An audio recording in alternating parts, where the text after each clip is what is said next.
Dans cette même zone, selon les autorités de Tay Ninh, 12 500 Cambodgiens sont venus se réfugier depuis le début des opérations de combat. Ici, le camp de Ben San, qui abrite environ 8000 personnes, dont la moitié sont des enfants de moins de 14 ans. La plupart sont arrivés au Vietnam au début de cette année. Préalablement, les autorités renvoyaient les réfugiés dans leur pays.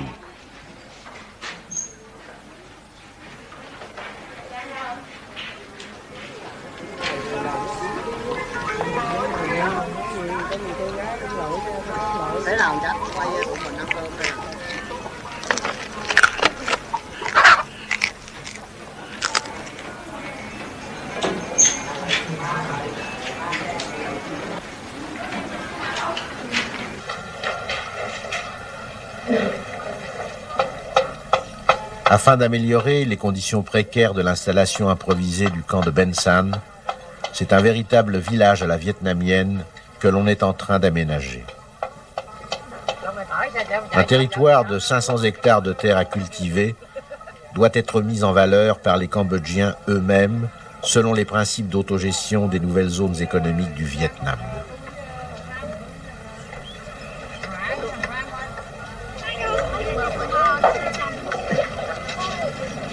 Toujours, selon les informations officielles, il y aurait environ 200 000 réfugiés khmers au sud-Vietnam, dont la charge alimentaire ne serait pas sans poser des problèmes.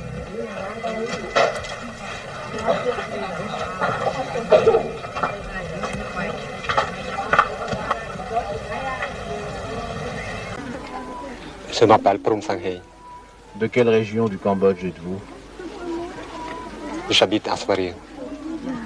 Et vous êtes enfui depuis combien de temps? J'enfuis au Vietnam le 5 janvier 1978. Pourquoi avez-vous quitté le Cambodge? Je quitte le Cambodge parce que je ne peux pas rester sous les autorités menaces.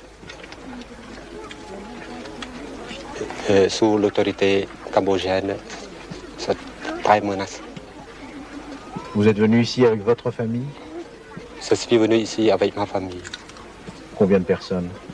En tout 8 personnes. Quel métier exercez-vous au Cambodge? Je suis professeur de l'option khmer français.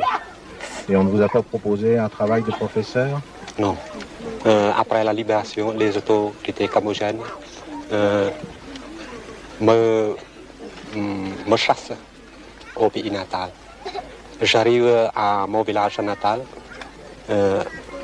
Bien que je ne suis en prison, mais je travaille péniblement sous le chef de coopérative. C'est-à-dire je travaille les travaux champêtres. Il y a très peu d'hommes dans ce camp de réfugiés ici au Vietnam.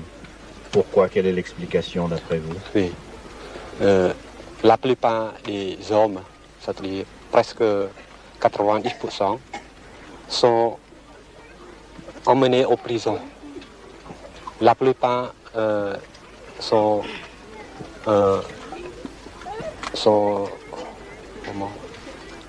massacrés.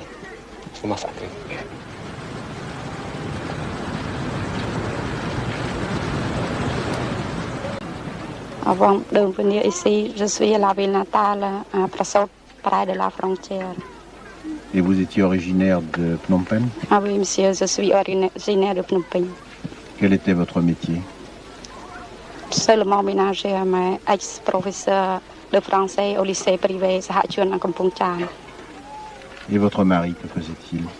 Il était commandant de la 91 brigade d'infanterie à Phnom Penh.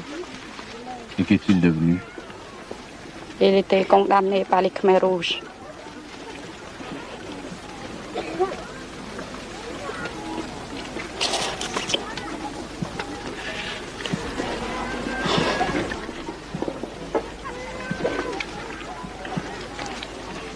Je pense à mon mari.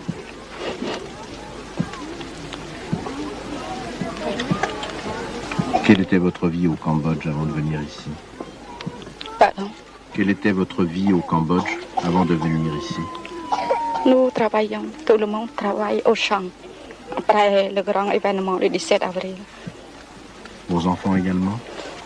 Bien sûr, nos enfants également. Et vous étiez à quelques kilomètres de la frontière? À 50 km de la frontière. Et comment vous êtes-vous enfui? Pendant la guerre entre les Khmers rouges et les Vietnamiens, le long de la frontière est libre, presque libre. C'est pourquoi nous pouvons s'enfuir au Vietnam. C'est notre but depuis longtemps.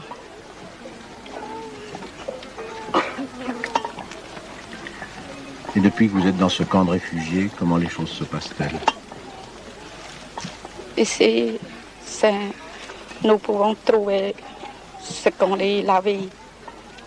C'est-à-dire nous avons charitablement accueillis par les Vietnamiens.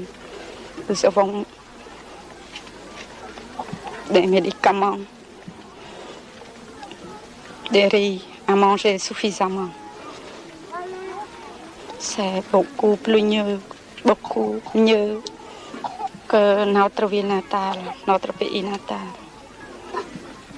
Et vos enfants? Mes enfants, j'ai en tout 4 enfants. Les 2 ont été morts au Cambodge par le Beriberi. Je m'enfuis ici seulement avec les 2 autres.